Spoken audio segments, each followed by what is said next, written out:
Custo de vida, emprego e desemprego, cesta básica, tarifas públicas, salário mínimo. Agora, na Brasil Atual, a análise do DIEESE. E nós vamos conversar agora com o diretor técnico do DIEESE, Fausto Augusto Júnior. Bom dia, Fausto. Bom dia, Glauco. Bom dia a todos. Fausto, a Câmara dos Deputados aprovou um projeto que altera o cálculo da tributação dos combustíveis, uma proposta que torna o ICMS invariável diante das variações do preço do combustível de mudanças decorrentes do câmbio. O que muda com esse projeto, caso ele seja aprovado no Senado, Fausto? Em primeiro, Glauco, essa é a primeira questão. Ele precisa ser aprovado no Senado, e no Senado, certamente, o debate político ele é bastante diferente do que é na Câmara, principalmente quando envolve tributação de estados. Uma vez porque os assentos no Senado são 3 por estado, a representação, uma representação política do próprio estado, então essa é a ideia da Casa do Senado, e essa é uma discussão bastante importante para o conjunto de estados e municípios no Brasil. O que foi aprovado na Câmara, patrocinado pelo governo, na verdade construído com uma proposta de governo para jogar sobre as costas dos governadores a responsabilidade que é do governo federal em relação ao preço dos combustíveis, de certo modo reduz os impostos gerados pelo principal tributo estadual, que é o ICMS. A proposta que foi aprovada altera o ICMS de uma alíquota definida, que incide no começo da cadeia ali do combustível, para um valor fixo em reais estipulado anualmente pelos estados. De alguma forma, o que a gente vai assistir é uma redução significativa do principal tributo, que chega em torno entre 15% e 20% do conjunto da arrecadação de todos os estados. O que isso significa na prática? Na prática, isso significa menos recursos, em especial para os principais gastos dos estados. Nós estamos falando de saúde, nós estamos falando de educação, nós estamos falando de habitação, que de alguma forma impacta também os municípios, uma vez, em parte significativa, cerca de 25% desses tributos são direcionados aos municípios. A pergunta é, mas afinal de contas, se é tão ruim para os estados, por que o governo colocou isso? Basicamente, para não enfrentar ou para pelo menos camuflar um dos principais problemas da inflação hoje, que é a alta dos preços de combustível, que está vinculado à política de preços da Petrobras, que hoje não opera, não se preocupa com relação ao que acontece com a população brasileira, mas basicamente tem como finalidade aumentar os dividendos dos seus acionistas.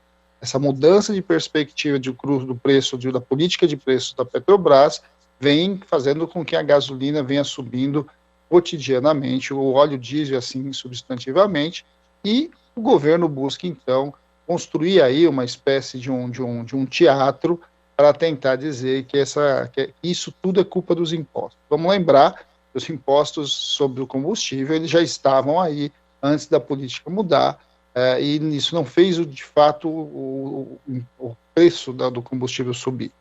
O que eles vão tentar fazer agora é artificialmente reduzir um pouco o preço da gasolina para dizer que a culpa é dos estados, e esses 6-7% que pode ser reduzido aí se esse projeto for aprovado, rapidamente vai ser corroído pela própria alta do câmbio ou alta do preço do petróleo no cenário internacional. Ou seja, na verdade, nós estamos assistindo a um grande teatro, mas um teatro que vai influenciar decisivamente a vida das pessoas, porque nós estamos falando ali da principal arrecadação dos estados e, de alguma forma, financia parte significativa das políticas sociais no Brasil. E também não resolve o problema, né, Fausto? Porque enquanto a política de preços da Petrobras continuar atrelada ao mercado internacional e também às variações de câmbio, o Brasil continua sujeito a novos aumentos dos combustíveis. Sem a menor dúvida, a gente vai assistir isso daqui a pouco. O câmbio começou a subir semana passada, e é quase que inevitável que daqui a pouco, mantida a política da Petrobras, vai subir a gasolina novamente. Vamos lembrar que a gasolina vem subindo muito acima da inflação e tem sido um dos principais responsáveis pela inflação no Brasil. E está contaminando, inclusive, outros setores, o que vai, de alguma forma, jogando essa inflação que a gente está assistindo para cima da casa dos 10%. Algo bastante complexo e que vem restringindo o poder de compra das famílias. É importante a gente denunciar o tempo todo, reafirmar que esta é uma escolha. A escolha da política de preços hoje operada pela Petrobras que é a principal empresa, né, de produtora de combustíveis no Brasil, é uma opção de Estado, é uma opção deste governo. De alguma forma, deveria ser diferente, mas não está sendo. A ideia deste governo é deixar a Petrobras como uma empresa privada, apesar de ser estatal, de alguma forma vinculada a quem tem ações da Bolsa em relação à Petrobras, e não ao interesse do país. Esse é um debate fundamental que precisa ser feito. E, ao mesmo tempo, Glauco, é bastante importante que a gente tome muito cuidado, porque muitas vezes a gente também vai vendo os analistas, aí, principalmente da grande mídia, atrelando essa política de preços, atrelando essa alta dos combustíveis ao problema do monopólio do petróleo no Brasil. E aí vai tentar fazer o quê? Vai tentar, de novo, privatizar uma empresa que é fundamental para o nosso desenvolvimento. Então, a gente está num daqueles momentos bastante complexos, bastante difíceis da análise, mas que é importante que seja compreendido pelo conjunto da sociedade. A Petrobras é fundamental para o Brasil, ela é fundamental para o seu desenvolvimento, ela é fundamental para a garantia de uma soberania energética, e, por outro lado, ela vem sendo utilizada pelo atual governo para, de certo modo, dividir lucros para um conjunto pequeno de acionistas dessa mesma empresa, que é estatal, que tem maioria de participação do Estado, mas que precisa se voltar para o interesse do Brasil e não para o interesse privado, como assim eles querem. E eles fazem isso, inclusive, Glauco, para ficar mais fácil o debate sobre a própria privatização da empresa. Então, nós temos que trabalhar com muito cuidado nessa discussão de um lado, mas, por outro, denunciar e deixar muito claro que o problema dos combustíveis no Brasil é uma escolha deste governo que coloca a principal empresa do país a serviço da iniciativa privada, dos interesses privados e não do poder público e do bem comum. É interessante, Fausto, você destacar essas vozes da mídia tradicional que agora culpam, né, já estão começando a culpar, e de forma alinhada com o governo, né, com declarações do próprio presidente da República, do ministro da Economia Paulo Guedes, o monopólio do petróleo no Brasil pelo preço dos combustíveis, né, uma gradação. Né, primeiro a culpa é dos governadores, depois, aliás, a culpa nunca é do governo federal, nunca é de quem passou a adotar isso desde outubro de 2016, essa política de preços da Petrobras. E essa política ela é absolutamente protegida pela mídia, né? Simplesmente não existe qualquer tipo de questionamento, como se fosse um totem ali que não pudesse ser derrubado. Mas essa política precisa ser questionada, e o próprio papel da Petrobras, como você mencionou também, Fausto.